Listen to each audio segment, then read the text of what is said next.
Ευχαριστούμε τον κύριο. Θα ήθελα να καλέσω και τον αδελφό μου τον Βλάση από την ομολογία του.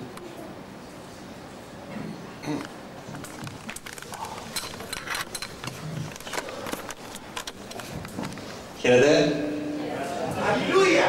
Σαν την Κόρινθο από ό,τι σας είπαμε και προηγουμένως. Χαίρομαστε πολύ που είμαστε εδώ. Δόξα στο Άγιο Όνομα του Θεού. Λοιπόν, με τη σειρά μου με λένε Βλάση, είμαι 28 χρονών και θα ήθελα να σας πω το πόσο θαυμαστός είναι ο Θεός στη ζωή μου. Ξεκίνησα με πολλά ναρκωτικά στη ζωή μου από τα 15 μου χρόνια και για 10 χρόνια ήμουν στον κόσμο των ναρκωτικών. Έκλεβα, έκανα κακό στους γύρω μου, στη μητέρα μου και για 2 χρόνια, από τα 24 μέχρι τα 26, ζούσα σε ένα κρεβάτι και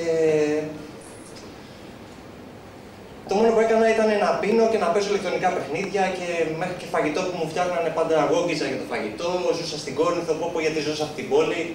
Δηλαδή δεν ήμουν ευχαριστημένος καθόλου με τη ζωή μου. Και εκεί ήθελα να σας πω τώρα ότι ο Κύριος ήρθε να σώσει το χαμένο. Και πραγματικά από ό,τι κατάλαβα, ας πούμε, ότι είμαι λάθος εγώ και ότι κάτι πρέπει να κάνω πια. Ζήτησα από τον Θεό, κοίταξα τον ουρανό και είπα ότι αυτό το σωτήριο σχέδιο που είχε, ας πούμε, με αυτό με μένα απέτυχε. Και τον προσκάλεσα, ας πούμε, χωρίς να μου μιλήσει κανείς για τον Θεό. Και από τότε ένιωθα έναν έλεγχο στη ζωή μου, ότι γιατί το κάνεις αυτό, άμα έκανα κάτι κακό και ένιωθα κάπως άσχημα και με παρακινούσε κάτι να κάνω το καλό στη ζωή μου.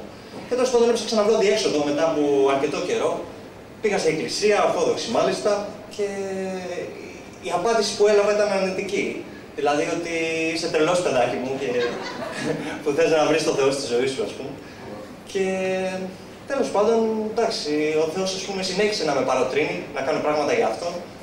Έβλεπα και κάποια όνειρα, ας πούμε, ότι ξέρεις, πρέπει να βγεις έξω στον κόσμο, να μιλήσεις για μένα, αυτό που σου συνέβη, ας πούμε, ότι πραγματικά θες να αλλάξεις και να βρεις τον Κύριο Ιησού Χριστό στη ζωή σου.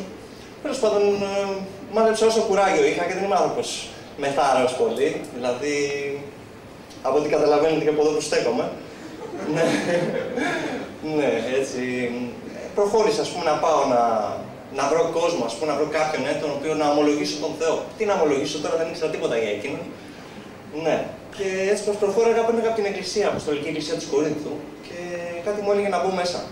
Και λέω πάλι τα ίδια θα βρω, τι να βρω και τι να κάνω. Τέλος πάντων μπήκα και παρότρινα πήγα στο εμπημένα, ας πούμε, και του είπα ότι ξέρεις τι, πρέπει να μιλήσω κι εγώ.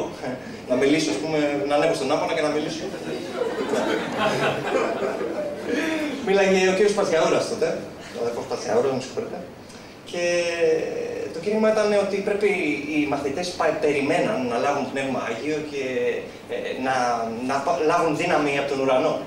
Τέλος πάντων μου μίλησε, για πρώτη φορά που άκουσα κήρυγμα χριστιανικό. Και έτσι μίλησα με τον ποιημένα και με παρότρινε να γνωρίσω ποτέ τον Θεό, να κάνω πράγματα για Εκείνον και πραγματικά να λάβω τη σωτηρία που προσφέρει. Και εντάξει, ήταν ένας αγώνας μεγάλος, γιατί ήμουν σε μεγάλα δεσμά. Τώρα ένα χρόνο είμαι μέσα στον Θεό και έτσι δοξάζω το όνομά Του, γιατί από τότε που έλεγα ότι τη μισώ την Κόρινθο και που ζω, ας πούμε, τώρα λέω δόξα στο Θεό που είμαι στην Κόρινθο και γνώρισα παιδιά αδέρφια.